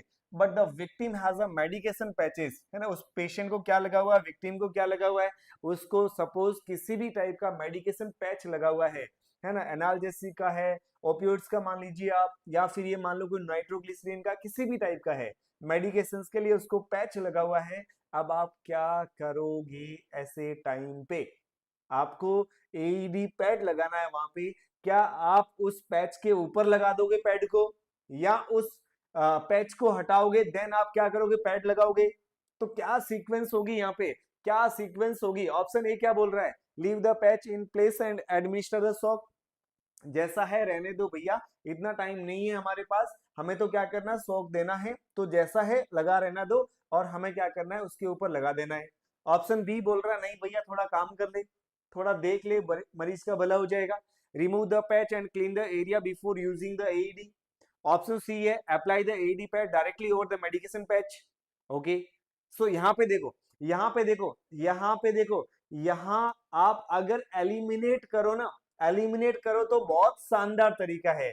अगर मैं ये बोलूं कि ऑप्शन ए और ऑप्शन सी लगभग दोनों सेम ही बातें बोल रहे हैं, ज्यादा कुछ फर्क नहीं है, दोनों एक ही बात बोल रहे हैं, बस घुमा फिरा के बोल रहे हैं तुम जैसा है वैसा रहने दो, मुझे शौक देने दो। तो ये गलत हो गया, ये गलत हो गया। ऑप्शन डी क्या, do not use the AED and wait for medication, ना भैया, है ना, क्या किसके लिए, है ना, बाद में क्या डेड बॉडी को दोगे क्या मेडिकेशन, कोई फायदा है क्या, बचा सकते हो तो अब बचाओ, इतना टाइम थोड़ी है, इतना इंटरप्शंस नहीं चाहिए यहाँ पे। तुरंत क्या करोगे आप, तुरंत क्या करोगे, रिमूव करोगे और आप क्या करोगे, एरिया को क्लीन करके एडी पैड अप्लाई करोगे। अदरवाइज क्या होगा, अदरवाइज वो पैच और ये सारा बर्न हो जाएगा, प्रॉपर शॉक डिलीवर नहीं होगा, शॉक डिलीवर नहीं होगा तो आप मरीज को, विक्टिम को रिवाइव नहीं करवा पाओगे। Got it, so B should be right answer for this MCQ. Okay, next आओ, नेक्स्ट आओ, व्हेन परफॉर्मिंग, क्या कर रहे हैं, when performing CPR the chest should be allowed to. ओके, एक बात और मैंने अच्छे से उस टाइम डिस्कस नहीं की, सिंपली आपको क्या करना है, ऐसी कंडीशन में मैंने कहा जब भी आप चेस्ट कंप्रेस करेंगे तो चेस्ट कंप्रेशन के टाइम पे आपने कंप्रेस किया, उसके बाद विक्टिम की छाती को अच्छे से रिकॉइल होने देना है, मतलब अच्छे से उसको एक्सपांड होने देना है। ऐसा नहीं कि हाथ उसी के ऊपर रखे हैं, बहुत सारे होते हैं ना, बहुत सारे जो रेस्क्यूअर होते हैं लाइक दिस, है ना, इतना जो आप कंप्रेस कर रहे हो वहीं पे, या कुछ तो ऐसे महानुभव होते हैं जो क्या करेंगे, दोनों हाथों से कंप्रेस किया हाथ हटा लेंगे, कंप्रेस किया हाथ हटा लेंगे, ये नहीं, जो जो हील ऑफ पाम है उसका विक्टिम के चेस्ट से आपका कांटेक्ट हटना नहीं चाहिए, ये टच रहना चाहिए। लेकिन आपको क्या करना है, कंप्रेशन के बाद में टोटली प्रेशर वहां से हटा लेना है, ताकि जो विक्टिम की चेस्ट है वो अच्छे से रिकॉइल हो सके, ब्लड फिल हो सके। अगर मैंने कहा कि जितना भी आपके चेंबर ऑफ हर्ट है उनको आप एक्सपांड ही नहीं हो रहे तो रिफिलिंग कहां से होगी, तो आप क्या ब्लड पंप कर पाओगे क्या, नॉट पॉसिबल। आपको कंप्रेस करना है, कंप्रेशन का मतलब आप उसको क्या कर रहे हो, वेंट्रिकल से ब्लड को निकाल रहे हो, लेकिन साथ में उसको रिकॉइल करेंगे तो वापस क्या होगा, ब्लड फिलिंग होगी। तो सिंपली आपको यहाँ पे क्या करना है, पार्शियली रिकॉइल क्यों भैया, ऐसा तो किसी ने कुछ नहीं बोला, रिमेन कंप्रेस्ड बिटवीन, ऐसा कुछ है क्या, ऐसा कुछ है क्या कि आपने क्या बोला कि आपको कंप्रेस ही रखना है, ऐसा भी नहीं करना है, नॉट रिकॉइल एट ऑल ना, आपको क्या करना है, फुली रिकॉइल बिटवीन कंप्रेशंस, यानी कि एक कंप्रेशन किया पूरा प्रेशर हटा लो, फिर कंप्रेस करो पूरा प्रेशर हटा लो, अदरवाइज क्या होगा, फीलिंग प्रॉपर नहीं होगी, आप 4-5 मिनट तक छाती दबाते रहेंगे और लास्ट में ये हो जाएगा कि आप उसको रिवाइव नहीं करवा पाएंगे, नॉट अचीव्ड ROSC, है ना। आधे से ज्यादा हॉस्पिटल सेटिंग में आपने देखा होगा ना, है ना, लोग सीपीआर करना स्टार्ट करते हैं उससे पहले एक डॉक्टर तो तुरंत उसको काउंसलिंग करने लग जाता है पेशेंट्स को, रिलेटिव को, आपके मरीज की हालत बहुत गंभीर है, दिल की धड़कनें रुक गई है, हमारी पूरी टीम पूरी मेहनत के साथ उसको बचाने की कोशिश कर रही है, अगर बच जाएगा तो ठीक है, नहीं तो संभावना मुश्किल है, वही वापस 2 मिनट में मुंह लटका के चला जाएगा। तो ये चीजें तब होती है जब आपके पास कोई कोऑर्डिनेशन नहीं है, आपके पास कोई इफेक्टिव सीपीआर नहीं है, आप जस्ट शो अप करने के लिए ये चीजें सारी कर रहे हैं, पर फॉर द इफेक्टिवनेस आपको क्या करना, अच्छे से चेस्ट को रिकॉइल होने देना है, proper compressions, proper depth, proper breathing, ये जब सारा होगा तब आप बोलेंगे कि डेफिनेटली हाँ हम एक मरीज को अच्छे से बचाया है। सो सी शुड बी राइट आंसर इसका। अब आओ नेक्स्ट आओ, नेक्स्ट आओ, नेक्स्ट आओ, व्हेन गिविंग रेस्क्यू ब्रीथ, आपने क्या किया ये मैंने अभी बताया, मैंने कहा जब भी आप रेस्क्यू ब्रीथ देंगे, जनरली जब भी मेंशन नहीं हो तो आप क्या करेंगे, आप हमेशा अडल्ट का मान के ही चलेंगे, मैंने कहा ना अडल्ट में आपको क्या करना है, 5 से 6 सेकंड में आपको ब्रीदिंग रिपीट करनी है, ईच ब्रीदिंग फॉर 1 सेकंड, एक सेकंड तक लंबी आपको ब्रीदिंग देनी है, और एवरेज हम बोलेंगे कि 1 मिनट में लगभग कितना ब्रीथ हो जाएगा, 10 to 12 ब्रीथ पर मिनट हो जाएगा। हालांकि ये चीज डबल हो जाती है, एक्स्ट्रा हो जाती है फॉर इन्फेंट और चाइल्ड के लिए। सो इसका राइट आंसर क्या है, with a bag mask ventilation to an apneic adult, मतलब उसका ब्रीदिंग नहीं आ रहा था और हम ब्रीदिंग दे रहे थे विद अ पल्स। एक चीज और सीखना यहाँ पे, अगर ऐसा विक्टिम है आपके पास, ऐसा विक्टिम है आपके पास जिसकी पल्स प्रेजेंट है, जिसकी पल्स आ रही है लेकिन ब्रीदिंग नहीं है, उसमें आपको चेस्ट कंप्रेस करने की जरूरत नहीं है। ऐसा विक्टिम जिसमें पल्स आ रही है, ब्रीदिंग नहीं है, ओनली आपको क्या करना है, एयरवे क्लियर करके ब्रीदिंग देनी है। दूसरा, ऐसा मरीज जिसमें एयरवे प्रेजेंट है, एयरवे नॉर्मल है, गैस्पिंग नहीं, नॉर्मल है, लेकिन पल्स नहीं आ रही, उसमें आप क्या करेंगे, कांस्टेंट कंटिन्यूअस सिर्फ कंप्रेशन करेंगे। मैंने कहा एक ऐसा रेस्क्यूअर है जिसको कुछ भी नहीं आता, बताओ आप उसको क्या सजेस्ट करोगे, एयरवे के ऊपर रहे या कंप्रेशन के ऊपर रहे? उसको ये बोलो भैया तू कुछ भी मत कर, तू तो बस स्टार्ट हो जा, चेस्ट कंप्रेशन कर, जितनी देर तक तू कंप्रेस कर सकता है उतनी कर, ब्रीदिंग एयरवे सारा छोड़। दोनों में से ज्यादा इंपॉर्टेंट जो एस्पेक्ट है वो पहले से ही आता है, तो circulation is more important, more prior than airway, इस बात का भी ध्यान रखना है। तो आपको यहाँ पे क्या करना है, एक ब्रीथ देनी है हर 5 से 6 सेकंड में देनी है। ये बहुत जल्दी है, ये बहुत लेट है, that's why B should be right answer. इसका जो राइट आंसर है वो क्या है, वो आपका बी राइट आंसर है। नेक्स्ट आओ, when should pulse check occur during CPR cycle. हाँ, ये जब सीपीआर देते हैं ना, प्रैक्टिकली क्या होता है, जब सीपीआर देते हैं ना, एक बंदा हाथ यही रखता है ना, पता ही नहीं होता कौन सा किसको क्या रोल मिलना है, लेकिन उसका हाथ वही है, जैसे एक कंप्रेशन में पल्स आ रही हो। तो ये भी एक बहुत गलतफहमी है। आपको कितने टाइम के बाद, कितने कंप्रेशंस के बाद, कितने साइकिल के बाद में आपको क्या करना है, आपको पेशेंट की, विक्टिम की पल्स चेक करनी है। तो आपको हमेशा 2 मिनट के बाद, है ना, 2 मिनट के बाद, 2 मिनट के बाद आप ऐसा बोल सकते हो 2 मिनट या 5 साइकिल ऑफ कंप्रेशन, इसके बाद में आपको क्या करनी है, पल्स चेक करनी है, उससे पहले आपको करने की जरूरत नहीं है ना। आफ्टर आफ्टर एवरी 2 सेकेंड और 5 cycle, to sorry after 2 minute और 5 साइकिल, 2 मिनट में कितना साइकिल, 5 साइकिल, तो इसके बाद में आपको क्या करना है, पल्स चेक करनी है। एवरी 30 सेकेंड्स ना, नॉर्मल की भी नहीं करते हम तो, okay, only when for breathing assume नहीं। सो बी यहाँ पे क्या है, बी आपका राइट आंसर है।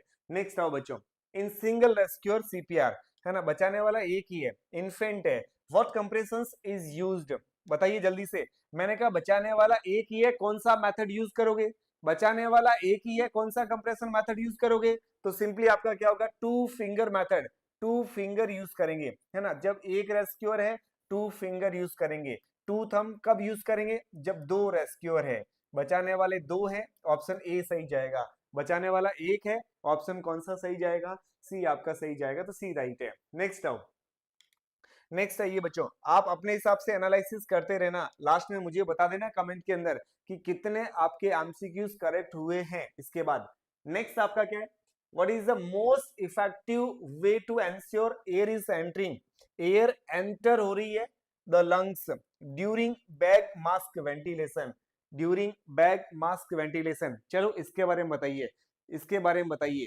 क्या बोला है, सिंपली सिंपली बोला है कि इनमें से आपको कौन सा मेथड है जो आपको बताएगा कि आप जो ब्रीदिंग दे रहे हो, आपने जो ब्रीदिंग दिया है वो मोस्ट इफेक्टिव है या अच्छी तरीके से हो रही है बस।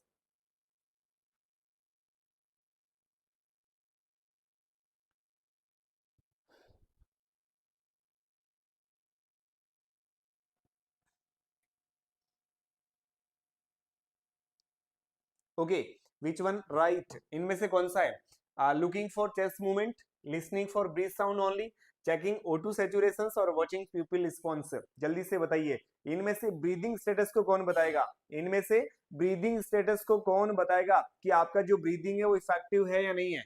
जनरली हम ब्रीदिंग को चेक करने के लिए क्या करते हैं, ब्रीदिंग पैटर्न को चेक करने के लिए look listen sound method use करते हैं, लेकिन यहाँ जब आप सीपीआर कर रहे होते हैं, सीपीआर कर रहे होते हैं तो ऑक्सीजन सैचुरेशन नहीं चेक करते हैं, वॉचिंग प्यूपिल रिस्पॉन्स ये आपको अर्ली में नहीं बताएगा, लुकिंग फॉर चेस्ट मूवमेंट, मैंने कहा ना कि हमेशा जो रेस्क्यूअर है उसकी नजर ब्रीदिंग देते समय जो आपका विक्टिम है उसकी चेस्ट के ऊपर होना चाहिए, और देखना है, और देखना ये है कि चेस्ट राइज हो रही है या नहीं हो रही है। अब एक और चीज है, एक और चीज है, एक सिंपल सा क्वेश्चन आता है कि एक रेस्क्यूअर है जिसने विक्टिम को 2 ब्रीथ दिए, एक रेस्क्यूअर है जिसने विक्टिम को 2 ब्रीथ दिया है और दोनों ही ब्रीथ इनइफेक्टिव है। नेक्स्ट स्टेप्स क्या होगी, ध्यान से सुन लेना, मैंने क्या बोला, मैंने कहा एक रेस्क्यूअर है जिसने विक्टिम को 2 ब्रीथ दिया है, दोनों ही इनइफेक्टिव है, मतलब दिया मुंह से दिया नाक से निकल गई, ये समझ लो, मुंह से दिया नाक से निकल गई, अब क्या करोगे बोलो? चेस्ट कंप्रेशन और नेक्स्ट ब्रीथ, चेस्ट कंप्रेशन और नेक्स्ट ब्रीथ, क्या एडवाइस करोगे, क्या दोगे आप? इसके बाद क्या करोगे बोलो? तो आप हमेशा ध्यान रखना, ऐसी कंडीशंस में चाहे ब्रीदिंग आपकी इफेक्टिव है इनइफेक्टिव है, डजंट मैटर, जो आपका सीपीआर है, CPR do not interrupt more than 10 second, 10 second से ज्यादा चेस्ट कंप्रेशन रुकना नहीं चाहिए आपका। तो आप क्या करोगे? ब्रीदिंग मैटर नहीं करेगा कि आपकी इफेक्टिव थी या इनइफेक्टिव थी, आप जस्ट क्या करोगे? चेस्ट को कंप्रेस करने लग जाओगे। तो कंफ्यूज मत हो जाना, नहीं तो कहीं तीसरी ब्रीदिंग सिखा दो, ऐसे गलत हो जाएगा। नेक्स्ट आइए, नेक्स्ट आइए, what about next question, next क्या है? What is the correct depth of chest compressions in an adult? मैंने कहा अडल्ट में कितना कंप्रेस करोगे, अडल्ट में कितना कंप्रेस करोगे, तो अडल्ट के अंदर कितना कंप्रेस करोगे? मैंने कहा एटलीस्ट कितना, 2 इंच आपको एटलीस्ट कंप्रेस करना है, बट कितने से ज्यादा? Not more than 2.4 inch, 2.4 inch से ज्यादा भी नहीं होना चाहिए। ये किसकी बात कर रहा हूं मैं? चेस्ट कंप्रेशन, वो भी किसमें? अडल्ट में यूज कर रहा हूं। इन्फेंट है, चाइल्ड है, आपको हमेशा 1.5, इन्फेंट है, चाइल्ड है, दैट टाइम आपको हमेशा क्या करना है? 1.5 इंच यूज करना है।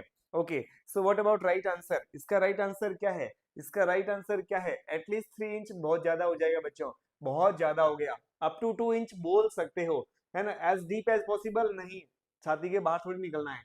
At least 2 inch, not more than 2.4 inch. So see about right answer, इसका जो राइट आंसर है वो सी है, कम से कम 2, लेकिन ज्यादा किससे नहीं, 2.4 से ज्यादा नहीं होना चाहिए। नेक्स्ट आइए, move on next question. Okay, simply देखिए, 45-year-old male collapse in the cafeteria, he is unresponsive and you check for a pulse, आपने क्या चेक किया है? पल्स चेक किया है, and do not find one, मतलब आपने क्या किया? आपने अनरिस्पॉन्सिव विक्टिम का पल्स चेक किया और वो आपको पल्स नहीं मिली है, क्या करोगे बोलो? What is the first step you should take, क्या करोगे इसमें? सबसे पहला स्टेप्स क्या लोगे अनरिस्पॉन्सिव पेशेंट में जब पल्स नहीं आती है?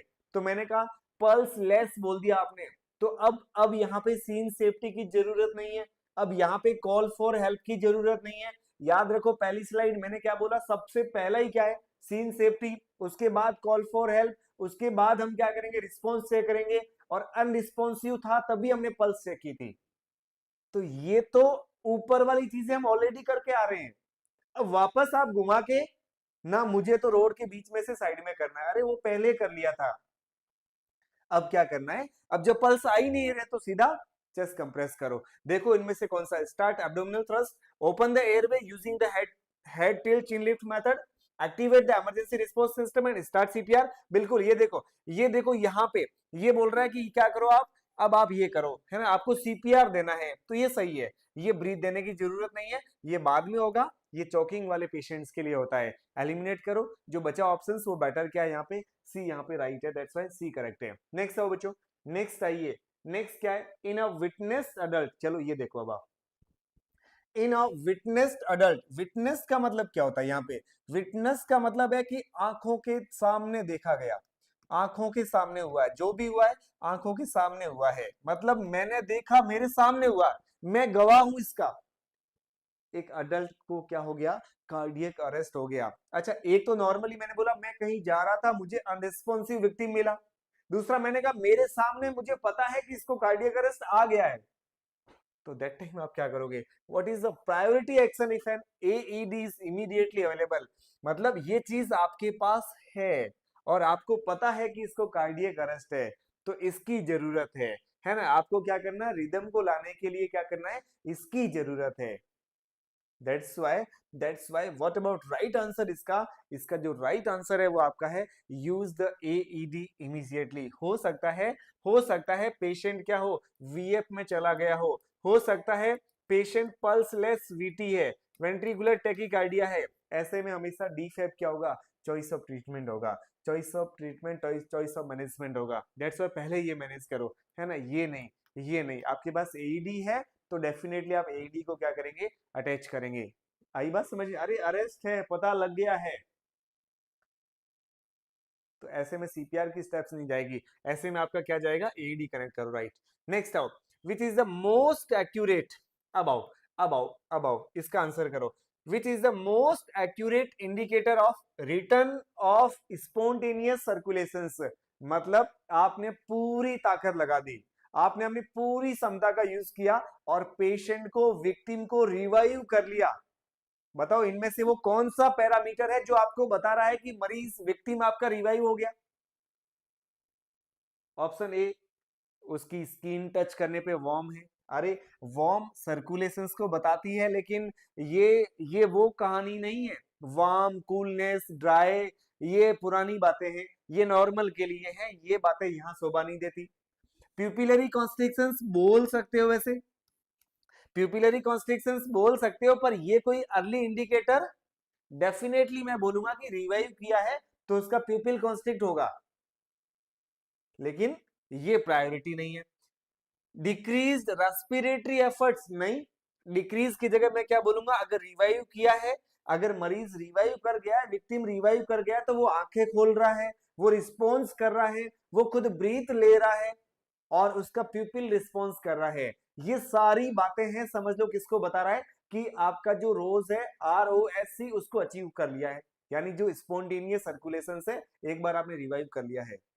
सो जो बेस्ट इंडिकेटर है ना, वो EtCO2 है। अरे जब मरीज रिवाइव हो गया, विक्टिम रिवाइव हो गया, तो क्या करेगा? ब्रीदिंग करेगा, ब्रीदिंग करेगा तो जो and tidal volume of CO2 है उसका लेवल बढ़ेगा। तो ये समझो कि मैंने बोला कि पहले उस विक्टिम में कितना आ रहा था, उसके अंदर EtCO2 कितना आ रहा था, 15 mm ऑफ Hg आ रहा था। अब मैंने कहा कि उसके अंदर कितना आ रहा है, 27 mm ऑफ Hg आ रहा है। दैट मीन्स क्या हो गया, EtCO2 बढ़ गया। और जनरली बोलते हैं कि EtCO2 more than 10 mm of Hg अगर फ्लैक्चुएट कर रहा है, समझ लो, समझ लो, समझ लो कि वो क्या हो गया, रिवाइव हो गया है। एक बात को ऐसे घुमा के ये भी बोल सकते हो कि एक CPR वाले पेशेंट है, उसमें EtCO2 बढ़ रहा है, बताओ उसका प्रोग्नोसिस पुअर है या गुड है? डेफिनेटली उसका प्रोग्नोसिस क्या है, गुड है। इस बात का ध्यान रखना है। अरे EtCO2 अगर बढ़ रहा है, EtCO2 बढ़ रहा है मतलब वो प्रोग्नोसिस कर रहा है, वो अपने एफर्ट्स डाल रहा है, ब्रीदिंग हो रही है उसमें। और जनरली रिवाइव होने का जो संकेत है वो ये है कि more than 10 mm of Hg अगर क्या हो गया है, इंक्रीज हो गया है, बढ़ गया है, क्या? EtCO2। समझ लो कि क्या हो गया, मरीज रिवाइव हो गया। Sudden increase in EtCO2। Sir normal कितना होता है? 35 से 45 mm of Hg, 35 to 45 mm of Hg। EtCO2 को देखना क्या कहते हैं, कैप्नोग्राफी बोलते हैं, कैप्नोग्राफी। अरे जो इंट्यूबेशंस करते हैं, ET इंट्यूबेशंस करते हैं, ET इंट्यूबेशंस का जो कंफर्मेटरी और फर्स्ट जो हम देखते हैं प्लेसमेंट के लिए, वो क्या है, वो कैप्नोग्राफी है, कैप्नोग्राफी है। सो अर्ली इंडिकेटर ये है, अर्ली इंडिकेटर ये है, सी सी सी राइट आंसर है, सी आपका राइट आंसर है, सी आपका राइट आंसर है यहाँ पे। नेक्स्ट आइए, move on next questions. Okay, what should do if you need to use an AED on a person who is lying on a wet surface?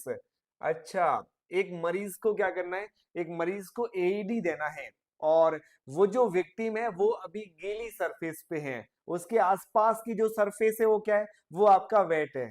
हाँ, early में भी ये वही है, यहाँ पे इसका इसका वो मोस्ट एक्यूरेट हम बोल सकते हैं, अर्ली के अंदर भी यही है ना भाई। सिंपल सा, कैप्नोग्राफी में क्या है, आपको क्या करना है, EtCO2 केबल ही तो कनेक्ट करनी है, मॉनिटर में देखना है, ग्राफ देख लो, इसका फ्लक्चुएशन आ रहा है तो पता लग रहा है बस।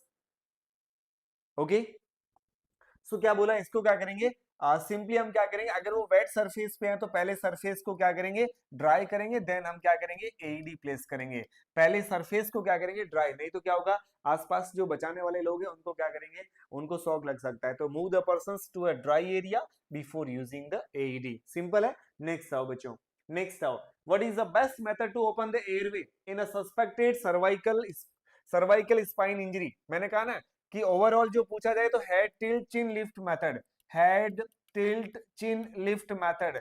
लेकिन अगर सस्पेक्टेड स्पाइनल इंजरी है, सस्पेक्टेड सर्वाइकल इंजरी है, ऑलवेज फॉलो करना है क्या, jaw thrust, jaw thrust without head tilt बोल सकते हो आप, है ना, बिना बिना हेड को टिल्ट किए, बिना गर्दन को मूव किए, आप जस्ट क्या करेंगे, जॉ थ्रस्ट करेंगे, दो फिंगर को प्लेस करके इसको ऊपर उठाएंगे, लोअर इंसाइजर, लोअर इंसाइजर ऊपर उठना चाहिए, जिससे आपकी टंग क्या हो जाएगी, एयरवे के साइड में हो जाएगी। तो सिंपली क्या राइट आंसर है इसका, बी राइट आंसर है। नेक्स्ट आओ, नेक्स्ट आइए, when using an AED what should be done immediately after the shock is delivered? ये अच्छा क्वेश्चन है। एक पेशेंट्स को हम सीपीआर दे रहे थे, सीपीआर देते देते हमने उसको क्या किया, शॉक दिया है। शॉक देने के बाद अगला स्टेप्स क्या होगा, तो शॉक देने के बाद अगला स्टेप्स भी क्या होगा, शॉक दे दिया उसके तुरंत बाद आपको क्या करना है, पहले कंप्रेशन से स्टार्ट करना है। क्या करोगे आप, कंप्रेशन स्टार्ट करोगे, रिज्यूम चेस्ट कंप्रेशन। ऐसी कंडीशन में आप क्या करोगे, चेस्ट कंप्रेशन को रिज्यूम करोगे। चेक फॉर अ पल्स नहीं, मैंने बोला ना पल्स कब चेक करनी है, pulse 5 cycle 2 minute, 5 cycle 2 minute के बाद आपको पल्स चेक करनी है ना। सेकंड शॉक अभी नहीं, सेकंड शॉक इसके बाद में हम देंगे, है ना, मतलब एक साइकिल और कंप्लीट करेंगे उसके बाद। और फिर वेंटिलेट टू, ये नहीं, ये पहले compressions then ventilate. So what about right answer, C right answer है। या नेक्स्ट क्वेश्चन क्या है, how often should rescuer switch role. चलो ये शायद मैंने बताया भी था, है ना। जनरली जैसे मैंने कहा 2 रेस्क्यूअर है, अगर 2 रेस्क्यूअर है, 2 रेस्क्यूअर वाली कंडीशंस में आपको स्विच कब करना है, जैसे एक एयरवे पे था और एक चेस्ट कंप्रेशन पे था, मैंने कहा ये आपस में रोल स्विच कब करेंगे, क्योंकि जो एयरवे पे है वो आसानी से बैठा है ना, उसको तो क्या करना, 30 कंप्रेशंस के बाद में एक बार उसको क्या करना, ब्रीथ देना है, फिर और ब्रीथ देती, बैठ गया थोड़ी देर के लिए। तो जो ज्यादा एफर्ट्स लग रहे हैं, ज्यादा जो टायर्डनेस आएगी वो किसको आएगी, वो जो चेस्ट कंप्रेस कर रहा है, तो इनको आपस में क्या करना पड़ेगा, रोल करना पड़ेगा। तो जनरली ये जो स्विच रोल करेंगे वो कब करेंगे, वो भी सेम है, जब आप पल्स चेक करेंगे तो इसके साथ में आपको रोल स्विच करना है, वही after every 5 cycle, after every 5 cycle of CPR, यानी कि 2 मिनट के बाद में। 2 मिनट तक अगर चेस्ट कंप्रेशन वाला है वो अगले 2 मिनट तक एयरवे पे जाएगा, फिर एयरवे वाला किस में आ जाएगा, कंप्रेशन पे आ जाएगा। ऐसे हम रोल करेंगे। नेक्स्ट आओ, ये मैंने बता भी दिया था, where should you attempt to perform a pulse check in a child who is anywhere. देखो, है ना, चाइल्ड की एज क्या है, anywhere from 1 year to puberty, है ना, 1 साल से प्यूबर्टी, तो मैं इसको किस में काउंट करूंगा, मैंने कहा 1 साल से ज्यादा है और इसने प्यूबर्टी बोल दिया, मतलब बच्चा है वो, अडल्ट नहीं है। मैंने बोला कि चाइल्ड के अंदर पल्स आप किस साइड से चेक करोगे, तो चाइल्ड में मैंने कहा फर्स्ट आप क्या यूज करोगे, फीमोरल, और फीमोरल नहीं है तो गो विद कैरोटिड। मैंने कहा अडल्ट में फर्स्ट और लास्ट क्या है, कैरोटिड, लेकिन चाइल्ड में फर्स्ट क्या है, फीमोरल, सेकंड क्या है, कैरोटिड। हाँ, अगर इसी जगह पे इन्फेंट होता तो फर्स्ट क्या हो जाती, ब्रेकियल, ब्रेकियल नहीं है तो इसमें हम सेकंड क्या कर रहे हैं, फीमोरल कर रहे हैं। ऑप्शन देखो, आंसर बताओ बच्चों, ऑप्शन देखो, आंसर बताओ, टाइम वेस्ट मत करो, ऑप्शन देखो, आंसर ब्रेकियल और रेडियल, ब्रेकियल करते हैं इन्फेंट के अंदर, अल्नर नहीं, टेम्पोरल और ब्रेकियल नहीं, क्या बच गया, डी। सो कैरोटिड और फीमोरल, डी आपका राइट आंसर है। डी आपका क्या है बच्चों, इस क्वेश्चन का राइट आंसर है। देखता हूँ, हाँ सारे बच्चे डी ही आंसर कर रहे हैं। मुझे लग रहा है कि आज तो आपकी 100% एक्यूरेसी आएगी, सीपीआर के अंदर 100% एक्यूरेसी आएगी। मैं बोल रहा हूँ कि ये एमसीक्यूज कर लिए, मुझे नहीं लगता कि इसके अलावा कुछ बाहर आता होगा, यही आता है आपका, लेकिन बच्चे कंफ्यूज हो जाते हैं तो फिर आंसर गलत हो जाता है। नेक्स्ट आओ, ओके आओ, एक पेशेंट है जो रिवाइव कर गया, विक्टिम रिवाइव कर गया, है ना, रिटर्न ऑफ स्पॉन्टेनियस सर्कुलेशन हो गया, what is the first priority, अब क्या करेंगे, अब क्या करना है ना, बचा तो लिया, बचाने के बाद क्या करेंगे, तो बचाने के बाद आप क्या करोगे, क्या उसमें चेस्ट ट्यूब प्लेस करेंगे ना, बिना फालतू क्यों, स्टार्ट वेजोप्रेसर्स, इसका भी कोई रोल नहीं है। अच्छा, गिव एमायोडेरॉन, नहीं ये तो हम नहीं देंगे। क्या बचा, ऑप्टिमाइज ऑक्सीजन एंड वेंटिलेशन, आपको क्या करना है, आपको उसका सेचुरेशन मेंटेन करना है, आपको प्रॉपर उसको ब्रीदिंग और उसका एयरवे मेंटेन करके सेचुरेशन मेंटेन करना है। एक चीज और आती है इसी के साथ में, आपको क्या करना है कि जो रूम टेम्परेचर है, या ऐसा बोलो कि ऐसे विक्टिम का जो बॉडी टेम्परेचर है, बॉडी जो टेम्परेचर है वो आपको क्या करना है, 32 से 36 डिग्री सेल्सियस मेंटेन करना है, एटलीस्ट अप टू 24 आवर्स, कितने टाइम तक, 24 घंटे तक ये टेम्परेचर रखना है आपको, ताकि प्रॉपर सेलुलर फंक्शनिंग हो। रिवाइव करने के बाद की बात कर रहा हूं, तो मैंने कहा एयरवे, ब्रीदिंग, ऑक्सीजनेशन, वेंटिलेशन, ये सारा करना ही करना है। साथ में आपको क्या करना है, बॉडी का टेम्परेचर, आरओएस का मतलब क्या है, आरओएससी का मतलब है कि जिस विक्टिम को आप सीपीआर कर रहे थे ना, वो जिंदा हो गया, बच गया, खुशियां, मिठाई बांटो, है ना, रिटर्न ऑफ स्पॉन्टेनियस सर्कुलेशंस बोलेंगे। अब आ गया तो उसके बाद क्या करेंगे, वही सेचुरेशंस वेंटिलेशंस को मेंटेन करो, है ना, थोड़ा बॉडी टेम्परेचर्स को मेंटेन करो।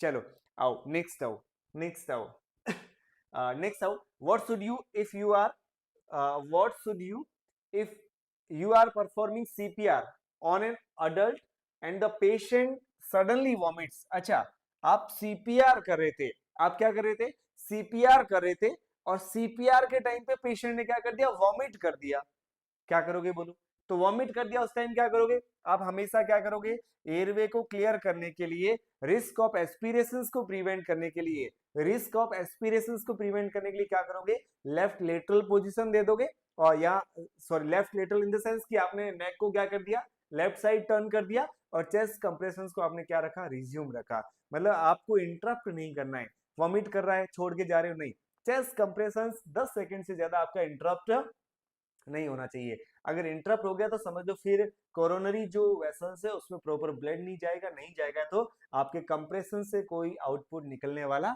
नहीं है।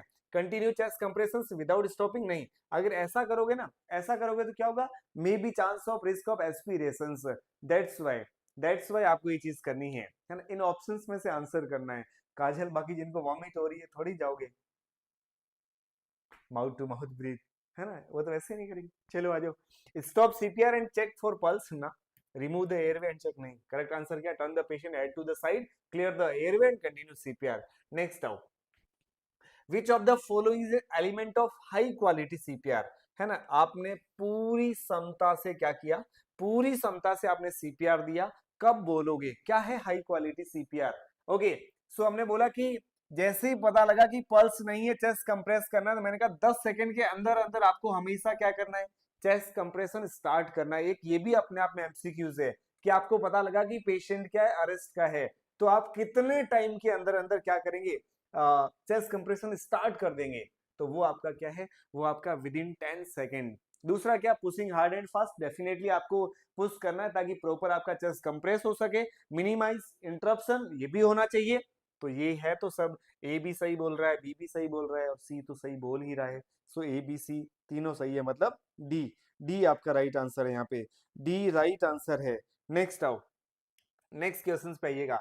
50-year-old मैन, एक 50 साल का ओल्ड मैन है, who has been eating stick in a restaurant, कुछ खा रहा था, abruptly stand up and grabs his neck, उसने क्या किया, उसने अपनी दोनों हाथों से गर्दन को क्लेंच कर लिया, है ना, दोनों हाथों से गर्दन को क्या कर रहा है, क्लेंच कर रहा है, मतलब क्या कर रहा है, चोकिंग को बता रहा है, किसको बता रहा है, चोकिंग को बता रहा है। पेशेंट कौन है, अडल्ट है। The rescuer determine that the victim is choking, victim को क्या है, चौक हो गया है, बोल न पा रहा, सांस न ले पा रहा है, ये साइन एंड सिम्टम्स आ रहा, साइनोज हो रहा है। The best response is to, आपको पता होना चाहिए बच्चों, चोकिंग वाला अगर पेशेंट है तो बैक ग्लोव तो करने से कोई फायदा नहीं है क्योंकि अडल्ट है। डू नथिंग, वेट अंटिल, ना भैया ऊपर नहीं पहुंचाना है। यूज अपवर्ड चेस्ट थ्रस्ट, ये नहीं करना है, हमें क्या करना है, ऐसे विक्टिम के अंदर, अडल्ट के अंदर हम क्या करेंगे, अब्डोमिनल थ्रस्ट मैन्यूवर यूज करेंगे।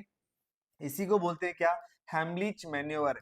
अरे हैमलिच मैन्योवर बोलते हैं, आपने पढ़ा होगा, चोकिंग का पेशेंट है, पेशेंट किसका, चोकिंग का पेशेंट है, चोकिंग का अडल्ट है, तो उसको चोकिंग रिलीफ करने के लिए या फॉरेन बॉडी एयरवे ऑब्स्ट्रक्शंस को प्रिवेंट या मैनेज करने के लिए आपको क्या करना है, आपको हमेशा ये मैन्योवर यूज करना है। कौन सा, इसको हम क्या बोलेंगे, जो आपका विक्टिम है, विक्टिम के रेस्क्यूअर हमेशा पीछे खड़ा हो जाएगा चिपका के।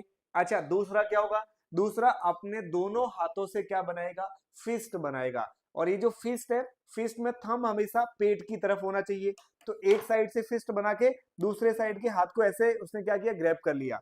अब ये जो फिस्ट है, इसका प्लेसमेंट कहां पे करना है, इसका प्लेसमेंट करना है जो जीफोइड प्रोसेस है उसके नीचे और अम्बलाइकस के ऊपर, जीफोइड प्रोसेस और अम्बलाइकस के ऊपर, यहां पे आपके फिस्ट का प्लेसमेंट होना चाहिए। और ये करने के बाद फर्स्ट उसको क्या करना है, 5 इन और अप, 5 इन और अप पुश करना है। क्या करेगा, सिंपली उस फिस्ट से 5 बार इन और अप, 5 बार इन और अप फॉलो करना है। ऐसा तब तक रिपीट करेंगे जब तक जो आपका बॉडीज है, चोकिंग है, वो रिलीफ ना हो जाए। तो ये बोलते हैं इसको हेमलिच मैन्यूवर या एब्डोमिनल थ्रस्ट बोलते हैं। डेफिनेटली अगर एडल्ट है, प्रेग्नेंट है, डेफिनेटली आपका एडल्ट है, प्रेग्नेंट है, या ओबेस एडल्ट है, इतना मोटा है कि आपको उससे आपका या आपको उससे उसका पेट नहीं पकड़वा रहा है, मींस ओबेसिटी है, तो जनरली आप क्या नहीं कर पाएंगे, ग्रैब नहीं कर पाएंगे। दैट टाइम आप क्या करोगे, ऐसी कंडीशन में आप क्या करोगे, ओनली आप क्या करोगे, ओनली फॉलो चेस्ट थ्रस्ट। आपको क्या करना है, हमारी जो ब्रेस्ट बोन है, हमारी जो स्टर्नम है, उसका जो नीचे वाला पार्ट है, जीफी स्टर्नम, उसके जस्ट नीचे की साइड में क्या करना है, कंप्रेशंस करना है, प्रेशर लगाना है। तो only only chest thrust for abdominal obese adult and pregnant lady, that time पे आपको ये फॉलो करना है। लेकिन अगर आपका इन्फेंट है बच्चों, इन्फेंट में आप क्या करोगे, इन्फेंट अगर ऐसा है 1 साल से नीचे का बच्चा है तो इसको बोलते हैं 5 बैक स्लैप, 5 बार उल्टा लेटा के। ये जो पीछे शोल्डर वाली बोन है, ये जो शोल्डर ब्लेड वाली बोन है जिसको स्कैपुला बोलते हैं, उसके बीच में आप क्या करेंगे, 5 बार ऐसे स्लैपिंग करेंगे। अच्छा, followed by 5 chest thrust.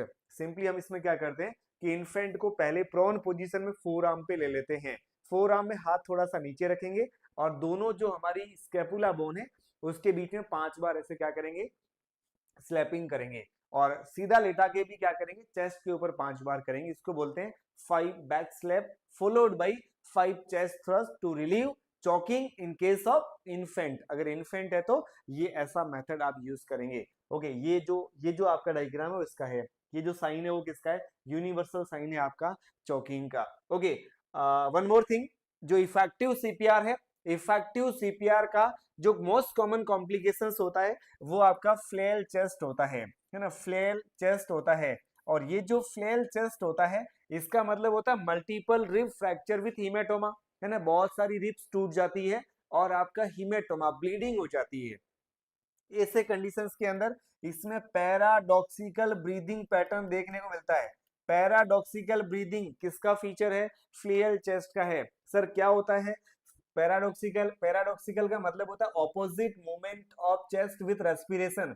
Generally हम इनहेल करते हैं तो छाती बाहर जाती है, एक्सेल करते हैं तो छाती अंदर की ओर जाती है, लेकिन अगर ये उल्टा हो जाए तो इसी को बोलते हैं पैराडॉक्सिकल ब्रीदिंग। इनहेलेशन के साथ में इनवर्ड और एक्सेलेशन के साथ में आउटवर्ड होता है, that is known paradoxical pattern of respiration, है ना। मोस्ट कॉमन जो ऑर्गन डैमेज होता है, सॉफ्ट ऑर्गन जो डैमेज होता है वो भी कौन सा होता है, लीवर होता है। अगर एक एमसीक्यू ऐसे आए कि during CPR if placement of hand is on xiphoid process, अगर सीपीआर के समय पे हैंड का प्लेसमेंट कहां पे है, जीफर्ड प्रोसेस पे है, मोस्ट कॉमन ऑर्गन जो डैमेज होगा दैट आल्सो लीवर। ओके, सो ये इसका एक कॉम्प्लिकेशन था और it's all about today session. और ये हमने इसमें डिस्कस किया complete about BLS, complete about CPR. और मुझे नहीं लगता कि इसके आउट कोई ऐसा एमसीक्यूज होगा, काफी सारे हमने इसके रिगार्डिंग एमसीक्यूज इधर उधर, हालांकि ये बहुत सिंपल टॉपिक है, ये मान लीजिए कि बहुत इजी। और हाँ ये है कि मोस्ट इंपोर्टेंट आप बोल सकते हो, अगर फंडामेंटल ऑफ नर्सिंग के एस्पेक्ट से देखेंगे तो लगभग हर एग्जाम के अंदर इसका एक आधा एमसीक्यूज बैठता ही बैठता है। चलो, सो आशा करता हूँ कि ये चीज आपको समझ में आई होगी। क्लासेस बहुत बहुत ज्यादा हेल्पिंग हो रही होगी आप लोगों के लिए। हम लोगों का यही टारगेट रहता है कि मिनिमम टाइम्स के अंदर मैक्सिमम आपको कंटेंट दिया जाए, ताकि देखिए अब आपने देखा कि लगभग 1 घंटे के अंदर मैंने 25 या 20 से अबव एमसीक्यूज किए हैं और साथ में इस टॉपिक को पूरा एज अ थ्योरी एक्सप्लेन किया है। मुझे नहीं लगता कि इससे स्टार्ट टू लास्ट लेकर उसको कभी सीपीआर के रिगार्डिंग कुछ डाउट्स होगा। ओके, चलो आ जाओ। तो ये चीजें बहुत इंपॉर्टेंट है। आप लोग जरूर क्लास को शेयर करें और डेली रात को 9 बजे ना जुड़ना भूलें। कोई ना कोई आपका इम्पोर्टेंट टॉपिक डेली इस सेशन के माध्यम से आपके साथ डिस्कस किया जाएगा और उनमें भी हम वो टॉपिक पिक करते हैं जो आपके अपकमिंग एग्जाम्स को लेके, खासकर पीवाईक्यू को लेके ज्यादा इंपॉर्टेंट है। मतलब पीवाईक्यू में रिपीटेड है, हम देख लेते हैं कि ज्यादा एमसीक्यूज किस टॉपिक से पुट हो रहे हैं, तो उनको हम ओवरऑल एक टाइप से कॉम्प्रिहेंसिव लेवल से हम क्या कर रहे हैं, अप्रोच कर रहे हैं। सो ज्यादा बेनिफिशियल होगा डेफिनेटली। और मुझे ये लगता है कि आप 1 घंटे का जब सेल्फ स्टडी करोगे उससे भी ज्यादा यहाँ आप पढ़ सकते हो। ये हम सारे टीचर्स की, सारी टीम्स की अप्रोच रहेगी और रहती भी है, क्योंकि नर्सिंग एक्सपर्ट सिर्फ एक्सप्लेनेशंस हम बोल सकते हैं या ये बोल दो कि सिर्फ आउटपुट देना जानता है बिना किसी ज्यादा शोर शराबे के। होता है ना, कई बार मार्केट में छोटी सी चीज आती है, लाइक ठीक है छोटा सा है लेकिन उसको इतना बढ़ा चढ़ा के एक्सप्लोर किया जाता है। तो अलग अलग चीजें हैं, अलग अलग पे हैं, आप देखो एज पर स्टूडेंट्स, मुझे लग रहा है बहुत हेल्पफुल होगा। Okay, thank you so much. और क्या था, कुछ पूछा है क्या किसी ने? Sir I want to tell because of your explaining I was able to do questions all correct. Wow Alisa, that's good. Okay, बता दो एक बार बच्चों, किसके कितने एमसीक्यूज करेक्ट हुए हैं? हाँ, किसके कितने एमसीक्यूज करेक्ट हुए हैं? मुझे लग रहा है कि सारे एमसीक्यूज करेक्ट हुए होंगे, क्योंकि चीजें वही है इसके अंदर, इससे ज्यादा कुछ भी नहीं है। अच्छा, किस्तूरा सर इज बेस्ट, के आई कर लेना इसको। थैंक यू वैसे काजल। ओके, चलिए बच्चों, again thank you so much, good night, take care, bye bye.